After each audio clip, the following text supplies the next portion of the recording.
How'd you guess? It's over now, man. He drives for my brother. Ladies and gentlemen, good morning. Welcome to Martinsville Speedway. We're glad you're with us for a very special weekend. Of course, a great weekend of racing, but a special weekend for Hendrick Motorsports here at Martinsville. We got a special time right now. We'd like to bring in the president of Martinsville Speedway, Clay Campbell. Thank you, Joey. It is a special day, and it's a special day for us and for Hendrick Motorsports and Mr. H here. This represents the 30th anniversary of his first win back here at Martinsville with Geoff Bodine, All-Star Racing, if I remember correctly. But to go over what Hendrick Motorsports has meant to NASCAR and what they have done, I've got a few background points here, and I really didn't realize the significance. If you compare Hendrick Motorsports with other major league entities, major league sports, number one, he's had 219 Cup victories since 1984, a figure that leads all teams in modern era and ranks second all-time Petty Enterprises with 268. And American major league sports leagues, Hendrick Motorsports, 11 NASCAR Sprint Cup Series championships, are tied 7th all-time behind the New York Yankees, 27 World Series titles, Montreal Canadiens, 24 Stanley Cup titles, Boston Celtics, 17 NBA titles, the LA Lakers, 16 NBA titles, Toronto Maple Leafs, 13 Stanley Cup titles, the Packers, 13, and Hendrick Motorsports is tied with the Detroit Red Wings, 11 Stanley Cup titles, and St. Louis Cardinals, 11 World Series titles. So that gives you an idea of the significance of what they have done since that 1984 victory back here at Martinsville. Plus, back in 1984, he started with, let's see, you can correct me if I'm wrong, 84 you had 5 employees, is that right? 5 employees, a 5,000 square foot workspace, and has grown to 500 employees now with 430,000 square feet of workspace sitting on 140 acres. I know a lot of you guys have been there before, so you've seen it. It's definitely an impressive facility and speaks to what Mr. Hendrick has meant to the sport and what he has taken and grown with it. But Rick, back in '84 with that win with Geoff, did you have any idea that day? I know you were not present, and I remember it well. Geoff was kind of like an adopted son of my grandfather, with him winning so many modified and sportsman races back then, and then coming in here. And I think Geoff had a pretty good idea. He had a good shot at winning that event. You know, we'd had, we started the year in all-star racing on the car, and everybody wondered what all-star racing meant. And my deal fell apart with C.K. Spurlock and Richard Petty, and Geoff was so eager to get in the car, and you know, we didn't secure the sponsorship we thought we'd get, and you know, I think it was the race before was Darlington, I'm not sure, and we wrecked. And Harry and I talked, and actually Geoff talked, and we said we probably have to shut the doors and wait for sponsorship. And you know, when you shut them down, you very seldom ever start them back up. And Harry said that, he said, Bodine is so good at Martinsville. And, you know, I've been here watching him in the modified cars. We need to go to Martinsville. So we did. And Northwestern Security Life, which is not too far from here, Geoff won the race, and they came on the car. So you know, we owe Martinsville so much. If we hadn't won that race, I mean, we were literally, that was the next Monday, we were going to shut it down. And so getting the win here, getting a sponsor, making it through the year, and then we ended up winning 3 races that year, and secured Levi Garrett, you know, about the last 3 or 4 races of the year. But if it had not been for Bodine's talent and Harry and persuading me that one more we'd been one more since about the 5th one. But so again, Martinsville has been special. It's been special for me all my life. I mean, I grew up 50 miles from here, and came up here with Jack Tant and Clayton and my dad, and watched the 11 car run here. And actually, we're putting that back together right now. And so I remember Rex White being one of my favorites up here, and I watched him in a convertible. And so this is a neat place. It's a great track with a lot of heritage. And being from Virginia, we like to think this is our home track. I know you said you grew up not far from here, South Hill, is that right? Yeah. Somewhere around there. And you mentioned it before, your father, Papa Joe, he must have had an influence in your early life and to this point today. I actually went by the tractor shop yesterday. The lady that on the farm that helped my mother passed away this week, and I was up there yesterday, and I went by the old shop, and it's hard to believe, that riding in the truck with them to Southside and Richmond, and to all the way to Trenton, New Jersey for the big race, and sleeping 6 in a room, and then you come out here today and you look at all the buses and the airplanes and the helicopters, and you think racing's come a long way. And but it was those roots and working in the shop, and that really taught me my dad taught me how to work on cars, and I took that into the automobile business, because when I was in school, I worked on cars to get by, and but anyway, it's at the old modifieds, the old late models, and the tracks like Martinsville, where I grew up on South Boston. Every I guess Saturday night. Did you get into it for fun because you like the sport, you like NASCAR? Did you have any idea you'd grow to what you have today?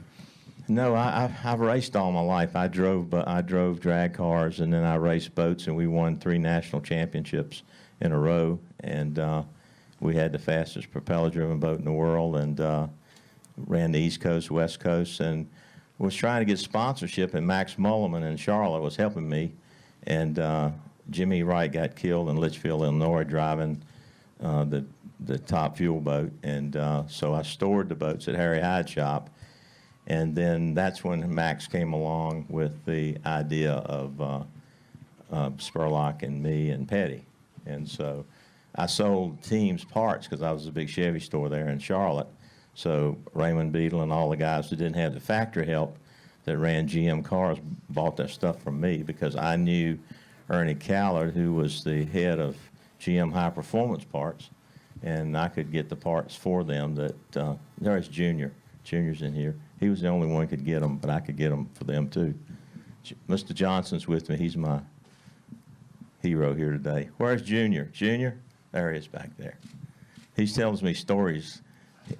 You guys really need to talk to Junior, because stuff that you think that we were on the leading edge of like 10 years ago, Junior was doing it 25 years ago.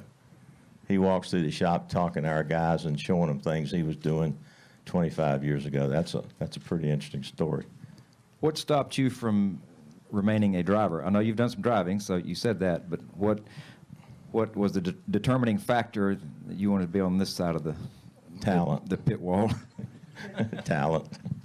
I love road courses. I did okay out west on Riverside, and I love those deals, but really the insurance companies and the banks didn't like it too much, and I had a business to run, so I definitely could hire a lot better drivers than I was. So, but I still love to drive. I do it now. I still get in cars, and congratulations to you, because I thought maybe you had a son, because when I walked by your car in Daytona, and Schrader told me you were driving, and then I watched you run third. Have you got a contract with anybody? Not yet. Okay. Well, you ought to stand by. You'll keep your uniform close by. The insurance companies and people don't have to know you're driving. You can get by without that. How do you explain that when you're on TV and they talk about you being They might think it's my son, too. Okay. What would it mean to bookend 1984, the win you had in 1984, bookend it today with a victory? It would be really special. I mean, I thought we were so close to getting our 200th win here, and that was something that we were really excited about. But to be able to have our 30th year and win it the weekend here when we won our first race that actually enabled us to go on, it would be huge. So all of our guys know how important it is, and I hope we can pull it off. Good. One final question for me, and I know a lot of people in this room, a lot of people in the grandstand wonder, what's your philosophy, or how do you go about, with all the employees that you have, your philosophy on keeping people happy? If it's a secret, then you can't tell it, but obviously you know how to manage people and keep everybody, the morale up, and I think that's one thing that a lot of people in the business are envious of.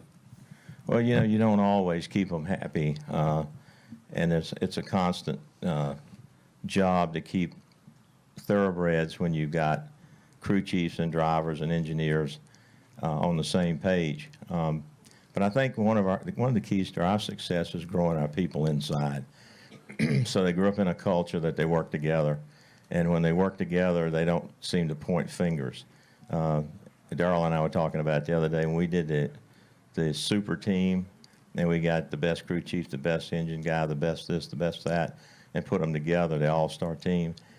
As soon as you didn't have success, they start pointing at the other guy. So, you know, I believe that growing up in a culture that we've all worked together for a long time, we sit down and work on things when there's a problem, and we have meetings every week. I'm in the meetings, and if there's a problem, we talk about it, and nobody gets their dandruff up if we're talking about them, or that they're not doing their part, or they're not pulling their load, or the engine shop's not making enough power, or they're worried about a part, or they're waiting on a part. And we just I'm like a marriage counselor. I just work between them and try to keep them happy. If you keep them talking together, that's communications. If you can keep them communicating, you're okay. Very good.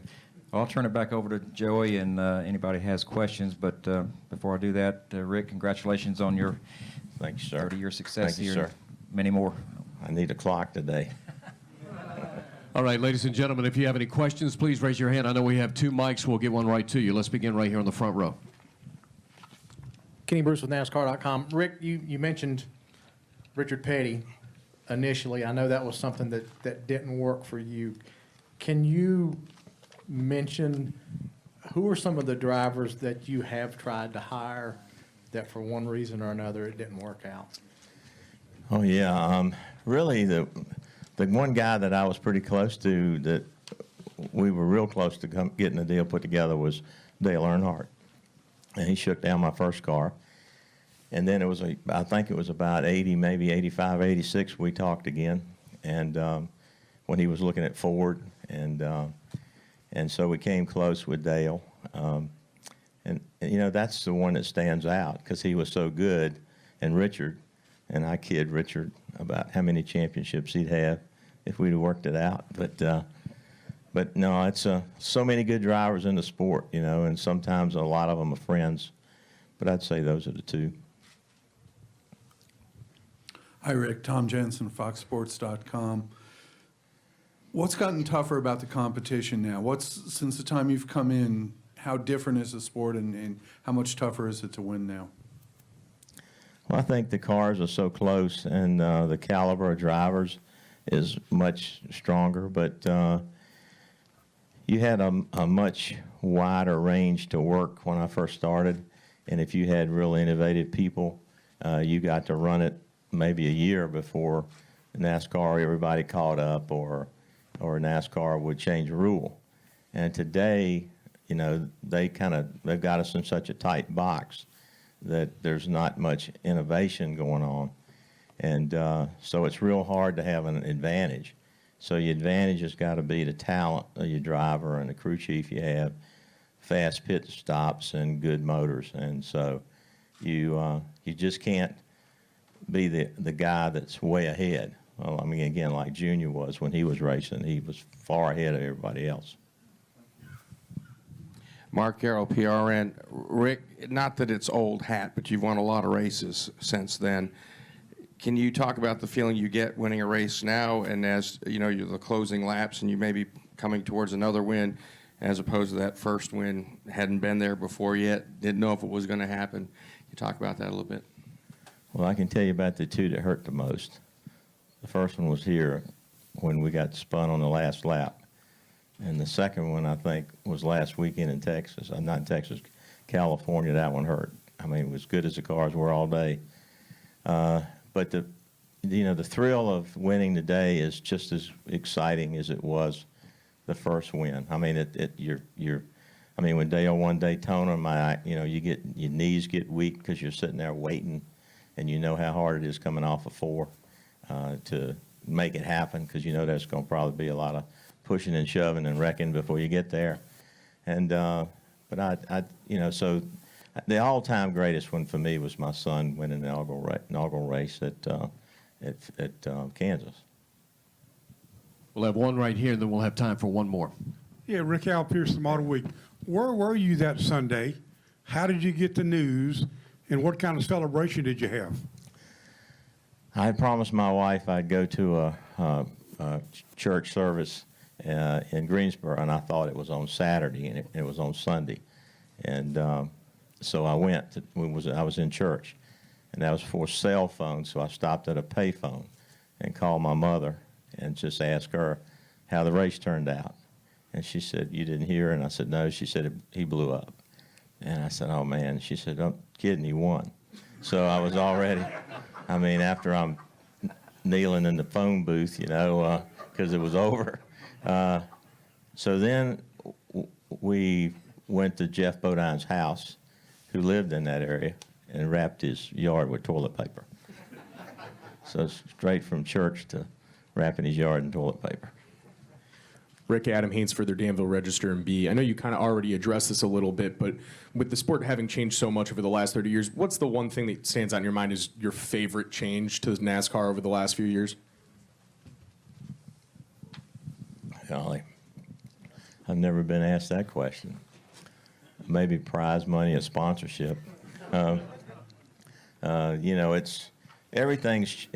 Change is something that you have to live with, and some is good, some's not. But I think having TV, the tracks, the PR, the way you guys cover it, but bringing new companies in to the sport and seeing the way they cover the sport and the way TV covers the sport to give the fans the experience. So I think just I can remember coming up here, and there's no smell in the world like rubber and the fuel. And when I would sit out in the corner up here in 3 and 4, and you could smell and get that rubber on you, back in the day when, I don't know what kind of fuel they drove back, I have to ask Junior, but it was something that was better than hot dogs. I mean, you just went away with it.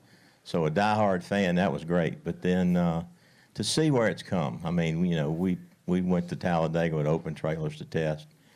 Just to go back and look at time and look at the athletes now, pit crews versus the fat guys, get down on one knee smoking a cigarette when they're changing a tire, So you look back at all that, and it's really fun. I mean, it's kind of fun. We go back and take some of the old tapes and run them back, and so change has been great.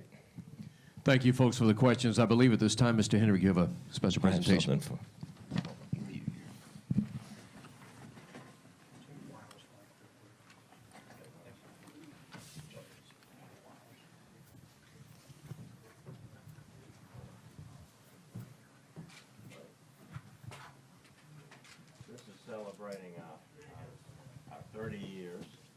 Celebrating our 30 years, and these are all of our 21 wins here at Martinsville.